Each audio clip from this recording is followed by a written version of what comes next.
Sahabat Nova, kalau kamu ingin mendapatkan penghasilan tambahan tapi tetap kerja kantoran, beberapa tips yang akan kita bahas di video ini penting untuk Sahabat Nova ketahui. Apa saja yang harus kita lakukan agar bisa mendapatkan penghasilan tambahan meski tetap kerja kantoran? Dapatkan informasinya di video ini, tapi sebelum itu like dulu video ini dan berikan tanggapan kamu di kolom komentar. Saat ini kita nggak bisa pungkiri, ada banyak kebutuhan pokok kita yang harganya semakin hari semakin naik. Tapi biasanya itu tidak selalu diikuti oleh kenaikan pendapatan kita. Apalagi mungkin buat kita yang bekerja di kantoran yang mungkin akan sulit untuk mengalami kenaikan gaji. Kalaupun terjadi itu per tahun dan juga tidak terlalu besar. Nah, untuk memenuhi semua kebutuhan kita dan juga mungkin supaya Sahabat Nova punya alokasi dana lainnya yang bisa kita tambahkan. Oleh karena itu biasanya kita akan memikirkan nih cara gimana supaya punya penghasilan tambahan. Nah, tapi tidak banyak orang tahu bagaimana cara mendapatkan penghasilan tambahan, apalagi hari-harinya diisi dengan kerja di kantor. Selain keterbatasan waktu, bagi kita yang bekerja kantoran tentu ada banyak kendala ketika kita ingin mendapatkan penghasilan tambahan. Contohnya mungkin kita butuh modal dan juga butuh tenaga. Oleh karena itu, Sahabat Nova yang ingin mendapatkan penghasilan tambahan meski tetap kerja kantoran, Sahabat Nova harus bisa memiliki keterampilan membagi waktu dan kreativitas, serta bisa fokus untuk melakukan beberapa pekerjaan di waktu yang mungkin harus bersamaan. Nah, oleh karena itu, beberapa tips ini penting untuk kita perhatikan kalau Sahabat Nova ingin punya penghasilan tambahan meski tetap kerja kantoran. Yang pertama adalah memanfaatkan internet. Kita tahu perkembangan teknologi memungkinkan banyak hal bisa kita lakukan hanya lewat internet saja.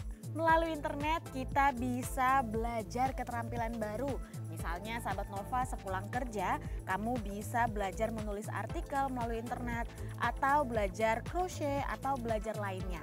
Dan selain itu kita juga bisa mengikuti platform atau forum diskusi yang bisa membantu kita untuk mengembangkan kemampuan kita sehingga kita memiliki peluang untuk mendapatkan penghasilan tambahan. Melalui internet juga kita bisa mencari kerja sampingan secara online, kemudian kita juga bisa melakukan bisnis online.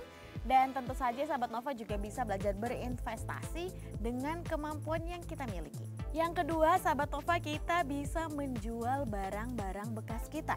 Nah, kalau Sahabat Nova mungkin di rumah punya pakaian yang banyak dan sebenarnya nggak kepake semuanya, kita bisa memanfaatkan waktu luang kita sepulang kerja untuk kemudian menyisihkan barang-barang yang sudah tidak kita gunakan di rumah untuk kemudian kita jual secara online, bisa melalui platform atau e-commerce online atau melalui media sosial dan juga toko loak. Tentu hal ini bisa membantu kita untuk mendapatkan penghasilan tambahan tanpa modal. Yang ketiga, kita bisa melihat peluang untuk penghasilan tambahan dari hobi yang kita miliki. Sahabat Nova coba direnungkan kira-kira Sahabat Nova tuh senang melakukan apa sih di luar jam-jam kerja. Contohnya kalau Sahabat Nova suka memasak, maka Sahabat Nova bisa nih untuk buka PO atau menjual masakan Sahabat Nova. Atau bahkan mungkin Sahabat Nova yang suka menulis sambil rebahan juga sepulang kerja, kamu bisa untuk mengembangkan blog atau Sahabat Nova bisa mendaftar sebagai penulis lepas atau bahkan Sahabat Nova bisa menyiapkan buku sendiri. Atau Sahabat Nova mungkin punya pengetahuan yang cukup luas atau senang mengajar, maka Sahabat Nova bisa mendaftar sebagai guru atau tutor online, mentor atau bahkan konsultan. Tips yang keempat yang juga paling penting adalah memaksimalkan waktu di luar jam kerja. Jadi Sahabat Nova kuncinya untuk Sahabat Nova bisa mendapatkan penghasilan tambahan adalah maksimalkanlah waktu di luar jam kerja. Misalnya kalau Sahabat Nova bekerja dari jam 9 pagi sampai jam 6 sore, maka Sahabat Nova bisa langsung kembali ke rumah atau melanjutkan aktivitas di jam 7 sampai jam 9 atau jam 10 malam untuk kemudian bisa memanfaatkan waktu tersebut untuk mengerjakan baik itu freelance atau Sahabat Nova mungkin bisa melakukan tutor dan lain sebagainya untuk mendapatkan penghasilan tambahan. Nah, itu dia Sahabat Nova beberapa tips yang harus kamu perhatikan kalau Sahabat Nova ingin mendapatkan penghasilan tambahan meski tetap kerja kantoran. Kalau mungkin Sahabat Nova sudah melakukannya, boleh dong berbagi kira-kira bisnis atau usaha apa sih atau cara apa sih yang Sahabat Nova lakukan untuk mendapatkan penghasilan tambahan meski sedang kerja kantoran? Bagikan di kolom komentar ya. Jangan lupa like video ini dan ikuti seluruh sosial media yang Nova miliki.